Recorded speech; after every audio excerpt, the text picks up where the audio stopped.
నమస్తే, welcome to BCN news. నా పేరు మానస. ముందుగా ముఖ్యాంశాలు. నర్సరావుపేట మండలం యల్లమందలో పింఛన్ల పంపిణీ. లబ్ధిదారుల ఇళ్లకు వెళ్లి సమస్యలను అడిగి తెలుసుకున్న సీఎం చంద్రబాబు.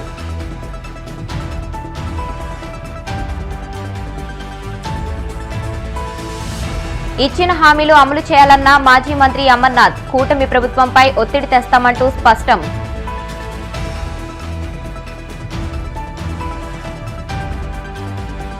తిరుమల శ్రీవారి సన్నిధిలో కేంద్ర మంత్రి శివరాజ్ సింగ్ చౌహాన్ దంపతులు. ఆలయ మర్యాదలతో స్వాగతం పలికిన అధికారులు.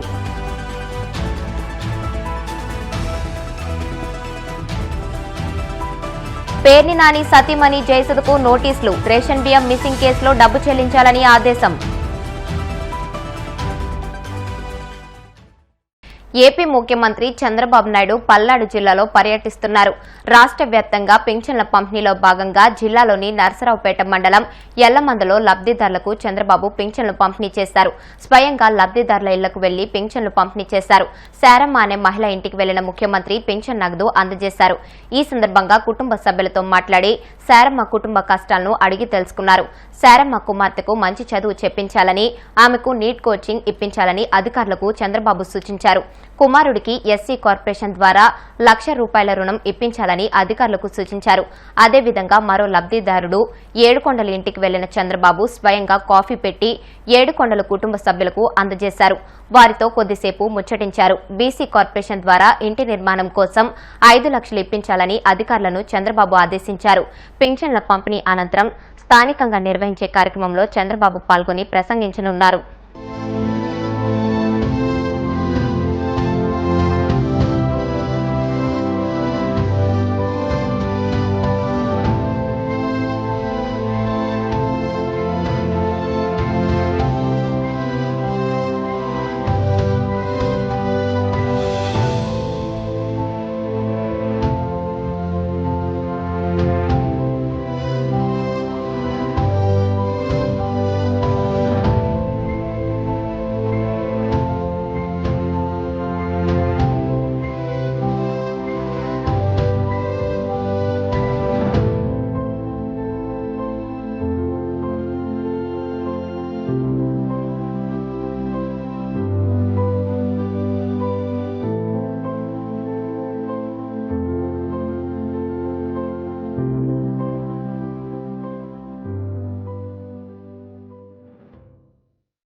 యల్లమంద గ్రామానికి వచ్చినప్పటి నుంచి చూస్తున్నా మీ ఉత్సాహం, మీ అభిమానం చూస్తే నేను ఎంత ఎక్కువ పనులు చేసినా అవి తక్కువే అవుతాయి. అంత అభిమానం చూపించారు. గ్రామస్తులందరూ ముందుకు వచ్చారు. నేనైతే ఒకప్పుడు మీరు చూసుంటారు, ముఖ్యమంత్రి వస్తున్నా అంటే పరదాలు కట్టేవాళ్ళు, ముఖ్యమంత్రి వస్తున్నా అంటే పెద్ద పెద్ద ఆడంబరాలు చేసేవారు. ఇలాంటి చాలా వింతలు విచిత్రాలు చాలా చూసాం. ఈ రోజు నేను వచ్చింది సాదా సీదాగా ప్రజల ముఖ్యమంత్రిగా, మీ స్నేహితుడుగా, మీ హితోభిలాషిగా ఇక్కడికి వచ్చానని చెప్పి మీ అందరికీ తెలియజేస్తున్నా. నేను వచ్చింది మీ స్థితిగతులు తెలుసుకోవడానికి వచ్చాను. మీ కష్టాల్లో బాధల్లో భాగం పంచుకోవడానికి వచ్చాను. అధికార యంత్రాంగాన్ని కూడా సమాయత్తం చేసి ప్రతి ఒక్కరికి న్యాయం చేపించే దిశగా పనులు చేయడానికి వచ్చాను.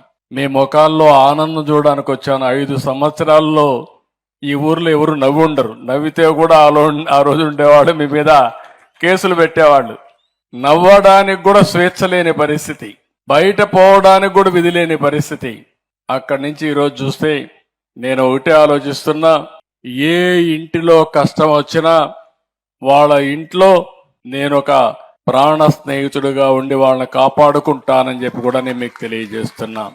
నా దగ్గర డేటా అంతా ఉంది, మీకు ఏం అనుమానం అవసరం లేదు. ఇప్పుడు మనకు ఆధార్ వచ్చింది, ఎవరెవరని ఆటోమేటిక్ గా ఐడెంటిఫై చేస్తుంది. పెన్షన్ ఇవ్వాలంటే ఇంటి దగ్గరికి వచ్చి ఫింగర్ ప్రింట్ పెడితేనే డబ్బులు వచ్చే పరిస్థితి వచ్చింది. మీరు ఫింగర్ ప్రింట్ పెట్టంగానే మాకు కంట్రోల్ రూమ్ కి ఎవరికి ఆ పెన్షన్ ఇచ్చారు, ఎక్కడ పెన్షన్ ఇచ్చారు కూడా తెలిసిపోతుంది. ఒకవేళ ఇంటి దగ్గర ఇవ్వకుండా ఆఫీసులో ఇస్తే అక్కడి నుంచి మళ్ళా మెమో పంపిస్తా ఇమ్మీడియట్ గా 1 నిమిషంలోనే. అలాంటి టెక్నాలజీ వచ్చేసింది. రేపటి నుంచి ఇప్పుడు అవన్నీ అనుసంధానం చేశాం. ఆ ఫోన్ లోనే GPS ఉంటుంది. మీ ఇల్లు కూడా జియో ట్యాగింగ్ చేశాం. రేపు ఏదైనా విపత్తు వస్తే మీ ఇంటికి మందులు పంపించాలంటే ఎవరు ఎవరు రికమెండేషన్ లేకుండా డ్రోన్ పంపించి మీ ఇంటి దగ్గరనే మీ ఇంటి పైనే డ్రోన్ దిగే పరిస్థితి వస్తుంది. అలాంటి టెక్నాలజీ అంతా ఉపయోగించే పరిస్థితికి వచ్చాం. ఇవన్నీ ఎందుకు చేస్తున్నామంటే మీకు న్యాయం చేయాలి, పేదవాళ్ళ జీవితాల్లో వెలుగు చూడాలని ఏకైక లక్ష్యంతో నేను ఆలోచిస్తున్నాను. అందుకే ఇక్కడికి వచ్చినప్పుడు మొట్టమొదటిసారిగా నేను పోయింది తలారి సారమ్మ. ఆవిడ 2020-21లో ఏదైతే కరోనా వచ్చిందో ఆ కరోనాలో వాళ్ళ హస్బెండ్ చనిపోయాడు. చాలా బాధేస్తుంది. కానీ 2 పిల్లలు. నేను ఆ ఇంటికి పోవడం, ఒక ఎస్సీ కులం మాదిగ కులం వాళ్ళ ఇంటికి పోయి నేను కాసేపు స్పెండ్ చేసిన తర్వాత నాకు అవగాహన వచ్చింది. ఆ ఇంటికి డబ్బులు ఇచ్చాం, శాంక్షన్ చేశాం. అందులో కూడా బకాయిలు పెట్టారు. 5 సంవత్సరాలు వచ్చిన ప్రభుత్వం ఈ ఊర్లో కూడా 25 లక్షల రూపాయలు దగ్గర బిల్లు ఇవ్వకుండా బకాయిలు పెడితే ఆవిడ అప్పుల పాలైపోయి ఒక 38,000 నుంచి 40,000 రూపాయలు ఆవిడకి రావాలి. ఆ డబ్బులు కూడా ఇవ్వలేదు. ఆ కుటుంబాన్ని చూసిన తర్వాత నాకు అనిపించింది, నేను ఈ రోజు ఎన్నో సంక్షేమ కార్యక్రమాలు చేస్తున్నాను. మీ అందరూ గుర్తుపెట్టుకోవాల్సిన అవసరం ఉంది. నేను కష్టపడేది నా కోసరం కాదు, నేను కష్టపడేది మీకోసరం, 5 కోట్ల ప్రజల. ముఖ్యమంత్రి చంద్రబాబు 2 ఎకరాల నుంచి 1000 కోట్లు ఎలా సంపాదించారని వైసీపీ నేత మాజీ మంత్రి గుడివాడ అమర్నాథ్ సూటిగా ప్రశ్నించారు. మంగళవారం విశాఖలోని వైసీపీ జిల్లా కార్యాలయంలో గుడివాడ అమర్నాథ్ మీడియాతో మాట్లాడుతూ చంద్రబాబు సంపాదన రహస్యం ఏమిటో ప్రజలకు చెప్పాలని ఆయన డిమాండ్ చేశారు. నమ్మకానికి మోసానికి మధ్య ప్రజలు వ్యత్యాసం చూశారని పేర్కొన్నారు. చంద్రబాబు ఎన్నికల సమయంలో సూపర్ 6 అంటూ మోసం చేసి అధికారంలోకి వచ్చారని మండిపడ్డారు. నిరుద్యోగ యువతను చంద్రబాబు మోసం చేశారని, రైతులకు ఇస్తానన్న పెట్టుబడి సాయం 20,000 ఏమైందని ప్రశ్నించారు. ఇచ్చిన ప్రతి హామీని అమలు చేసేలా ప్రభుత్వంపై ఒత్తిడి తీసుకువస్తామని, అన్ని జిల్లాల్లో పోరుబాటును ఉధృతం చేస్తామని స్పష్టం చేశారు. వాస్తవానికి గడిచినటువంటి సంవత్సరం మొదటి 5 నెలలు వైఎస్ఆర్ కాంగ్రెస్ పార్టీ ప్రభుత్వం, తరువాత 7 నెలలు ప్రజలు ఇచ్చినటువంటి తీర్పు మేరకు కూటమి ప్రభుత్వం.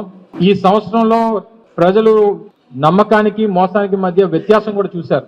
ఇచ్చినటువంటి మాట నిలబెట్టుకుంటే ఏ రకంగా ప్రభుత్వాలు నడుస్తాయి, నమ్మించి మోసం చేసి ఓట్లు వేయించుకొని అధికారంలోకి వస్తే ప్రభుత్వాలు ఏ రకంగా పనిచేస్తాయి, ఇవన్నీ కూడా ఈ సంవత్సరంలో రాష్ట్రంలో ఉన్నటువంటి ప్రజలందరూ కూడా చూశారు. ముఖ్యంగా పేద ప్రజలు మరింతగా ఈ పరిస్థితులన్నింటినీ కూడా చూస్తా ఉన్నారు. ప్రజలు తీసుకున్నటువంటి నిర్ణయం మంచిదే అనేటువంటి విధంగా వారు పనిచేస్తారా లేదా అనేటువంటి దానికి ఈ 7 నెలలు ఒక ఉదాహరణ అనేటువంటి విషయానికి ఈ సందర్భంగా మీ ద్వారా తెలియజేస్తా ఉన్నాం. అధికారంలోకి రాగానే చంద్రబాబు నాయుడు గారు ప్రప్రథమ సంతకం మీ అందరికీ తెలిసి డిఎస్సి మీద పెట్టారు. డిఎస్సి ద్వారా దాదాపు 6,700 మందికి ఉద్యోగావకాశాలు కల్పిస్తామని చెప్పి తొలి సంతకం ఏమైపోయిందో ఒకసారి సమాధానం చెప్తే బాగుంటుందని చెప్పి మీ ద్వారా అడుగుతా ఉన్నాం. దానికి సంబంధించినటువంటి నోటిఫికేషన్ లేదు, దానికి సంబంధించినటువంటి షెడ్యూల్ లేదు. తీరా 7 నెలలు కాలం గడిచిపోయింది. ఏం జరగబోతుందో తెలియనటువంటి పరిస్థితుల్లో పాపం ఆశ పెట్టుకున్నటువంటి ఆ యువత ఈరోజు ఏమైపోతామని తెలియనటువంటి పరిస్థితిలో యువత ఉన్నారు. అలాగే అనేక కార్యక్రమాలు, 1 కాదు 2 కాదు అనేక పథకాలు ఇస్తామని చెప్పి, మాకు అధికారం ఇస్తే సూపర్ 6 ఇస్తాం, అన్ని వర్గాలకి మేలు చేస్తాం, గతంలో జగన్మోహన్ రెడ్డి గారు ఇచ్చినటువంటి సంక్షేమ పథకాల కన్నా ఎక్కువ ఇస్తాం, మాకు అవకాశం ఇవ్వండి అని చెప్పి అధికారంలోకి వచ్చినటువంటి ప్రభుత్వం. ఉదాహరణ మొన్ననే 13వ తారీఖున రాష్ట్ర వ్యాప్తంగా పెద్ద ఎత్తున రైతుల పక్షాన పోరాటం చేసింది వైఎస్ఆర్ కాంగ్రెస్ పార్టీ జగన్మోహన్ రెడ్డి గారి పిలుపు మేరకు. తీరా చూస్తే ఏదైతే వారు అధికారంలోకి వచ్చిన తర్వాత ఇస్తామన్నటువంటి 20,000 రూపాయలు, పెట్టుబడి సాయం కింద ఇస్తానన్నటువంటి 20,000 రూపాయలు ఏమైపోయిందని చెప్పని అడిగితే సమాధానం చెప్పేటువంటి పరిస్థితిలో ప్రభుత్వం లేదు. అమ్మఒడి కింద 15,000 రూపాయలు ఇస్తామని చెప్పి ఎంతమంది పిల్లలు ఉంటే అంతమందికి ఇస్తామని చెప్పినటువంటి అమ్మఒడి లేదు. మహిళలకి 18 సంవత్సరాలు నిన్నటువంటి ప్రతి మహిళకి నెలకు 1,500 రూపాయలు ఇస్తామన్నటువంటి ఆ పథకం లేదు. రాష్ట్రంలో 20 లక్షల మంది నిరుద్యోగ యువత ఉన్నారు. వారికి ఉపాధి కల్పించేంత వరకు 20 లక్షల మందికి నెలకి 3,000 రూపాయలు చెప్పిన నిరుద్యోగ భృతి ఇస్తానన్నారు, అది లేదు. ఈ చెప్పినటువంటి పథకాలు కాకుండా పిల్లలకి ఇవ్వాల్సినటువంటి ఫీజు రీయింబర్స్మెంట్ 3,900 కోట్ల రూపాయలు, అది బకాయిలు ఉండిపోయినాయి. ఆరోగ్యశ్రీ కింద కట్టాల్సినటువంటి నెట్వర్క్ హాస్పిటల్స్ కట్టాల్సినటువంటి 3,000 కోట్ల రూపాయలు, అవి బకాయిలు ఉండిపోయి కొన్ని హాస్పిటల్స్ అయితే ఆరోగ్యశ్రీ పేషెంట్లనే తీసుకున్నటువంటి పరిస్థితులు ఈరోజు రాష్ట్ర వ్యాప్తంగా కనబడతా ఉన్నాయి. సంవత్సరానికి 3 గ్యాస్ సిలిండర్లు అన్నారు, ఈ సంవత్సరం అడిగితే 1 అన్నారు. ఉచితంగా మహిళలకి బస్సు ఫ్రీ అన్నారు, మొన్న అడిగితే సంక్రాంతి అన్నారు, ఈరోజు పేపర్లో చూస్తే ఉగాది అంటా ఉన్నారు. ఏ సంవత్సరం ఉగాదో ఏ సంవత్సరం సంక్రాంతో చెప్తే బాగుండేది ప్రభుత్వం. ఇన్ని కార్యక్రమాలు ఇంత నమ్మబలికి మీరు సాధించినటువంటిది కేవలం అధికారం మాత్రమే, ప్రజల నమ్మకం కాదు అనేటువంటి విషయాన్ని ఈ సందర్భంగా మీ ద్వారా తెలియజేస్తా ఉన్నాం. ఆ రోజు జగన్మోహన్ రెడ్డి గారు ఇవే వెల్ఫేర్ స్కీమ్స్ పంచుతా ఉంటే జగన్మోహన్ రెడ్డి గారు ఏమన్నా సొంత డబ్బులు పంచుతున్నాడా? జగన్మోహన్ రెడ్డి గారు జేబులో డబ్బులు పంచుతున్నాడా, జగన్మోహన్ రెడ్డి గారు వ్యాపారాలను తీసి పంచుతున్నాడా, జనం డబ్బే కదా జనంకి ఇస్తున్నాడు అని చెప్పి మాట్లాడారు కదా.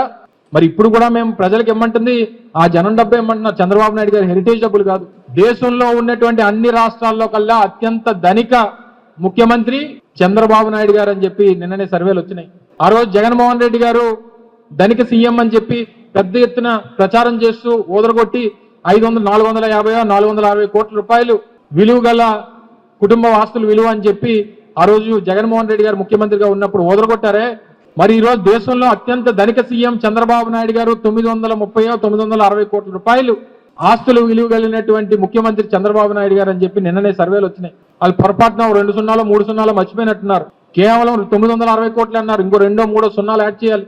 2 ఎకరాలతో మొదలుపెట్టినటువంటి చంద్రబాబు నాయుడు గారు ఈ రోజు ఆ స్థాయికి ఏ రకంగా వెళ్లారో ప్రజలకు సమాధానం చెప్పాలి. మరి మీరు ఈ రోజు ధనిక సీఎం అని చెప్పి దేశం అంతా చూస్తా ఉంది. మరి ప్రజలకు మీరు ఇచ్చినటువంటి హామీలు మీ డబ్బు నుంచి ఇస్తారా, లేదా ప్రభుత్వం డబ్బు నుంచి ఇస్తారా, లేదా మీరు అప్పు చేసినటువంటి డబ్బు నుంచి ఇస్తారా? ఈ రోజు ప్రజలందరూ కూడా ఎదురు చూస్తా ఉన్నారు. యువతను క్రీడాకారులను ప్రోత్సహించడమే కూటమి ప్రభుత్వ ధ్యేయమని చంద్రగిరి ఎమ్మెల్యే పులివర్తి వెంకట మణిప్రసాద్ పేర్కొన్నారు. అంబేద్కర్ కోనసీమ జిల్లా రామచంద్రపురం మండలం రాయల చెరువులో జాతీయ స్థాయి డ్రాగన్ బోటింగ్ పోటీలకు ఎంపికై శిక్షణ పొందుతున్న రాష్ట్ర జట్టు క్రీడాకారుల పరిచయ కార్యక్రమంలో ఎమ్మెల్యే నాని పాల్గొన్నారు. రాయల చెరువులో డ్రాగన్ బోట్లో తిరుగుతూ శిక్షణను స్వయంగా పరిశీలించారు.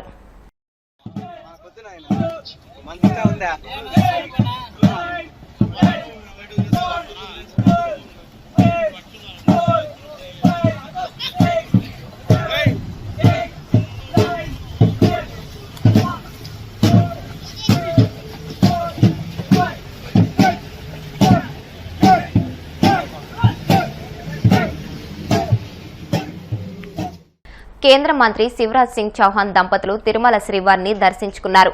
వైకుంఠ క్యూ కాంప్లెక్స్ సుపదం ప్రత్యేక మార్గం ద్వారా ఆలయంలోకి వెళ్లిన కేంద్ర మంత్రి దంపతులు స్వామివారి సేవలో పాల్గొన్నారు. టీటీడీ అధికారులు ఆయనకు స్వాగతం పలికి దర్శనం నిమిత్తం ఏర్పాట్లు చేశారు. అనంతరం గర్భాలయంలో స్వామిని దర్శించుకున్న శివరాజ్ సింగ్ చౌహాన్ కు ఆలయ అధికారులు స్వామివారి తీర్థ ప్రసాదాలను అందజేశారు. भगवान वेंकटेश्वर जी को प्रणाम। वो कहते हैं ये जो शरीर मन बुद्धि और कर्म मुझ में अर्पित करता है, मैं स्वयं उनकी चिंता करता हूँ। भगवान सब पर कृपा की वर्षा करे। सर्वे भवन्तु सुखिनः, सर्वे सन्तु निरामया, सर्वे भद्राणि पश्यन्तु, माँ कश्चित् दुख भाग भवेत्। सब सुखी हों, सब निरोग हों, सबका मंगल हो, सबका कल्याण हो, यही उनके चरणों में प्रार्थना है। प्रधानमंत्री नरेंद्र मोदी जी के नेतृत्व में हमारा देश लगातार प्रगति करता रहे, लगातार आगे बढ़ता रहे और भारत विश्व बंधु बनकर विश्व का कल्याण भी करे। కర్నూలు జిల్లా బనగానపల్లె మండలం దద్దనాల ప్రాజెక్టు వద్ద ఘోర రోడ్డు ప్రమాదం చోటు చేసుకుంది. దద్దనాల ప్రాజెక్టు మలుపు వద్ద డీజిల్ ట్యాంకర్ను సిమెంట్ లారీ ఎదురుగా వచ్చి ఢీకొట్టింది. ఈ ప్రమాదంలో 3కి తీవ్ర గాయాలయ్యాయి. స్థానికులు హుటాహుటిన 108 వాహనంలో బనగానపల్లె ఏరియా ప్రభుత్వ ఆసుపత్రికి తరలించారు. పరిస్థితి విషమంగా ఉండటంతో మెరుగైన వైద్యం కోసం 3ని నంద్యాల ప్రభుత్వ ఆసుపత్రికి తరలించారు. డీజిల్ ట్యాంక్ నుంచి లీకైన డీజిల్ కోసం ప్రజలు ఎగబడ్డారు. ప్రమాద ఘటనపై బనగానపల్లె పోలీసులు కేసు నమోదు చేసుకుని దర్యాప్తు చేపట్టారు. ఇప్పుడు కాసేపు ప్రకటనలు.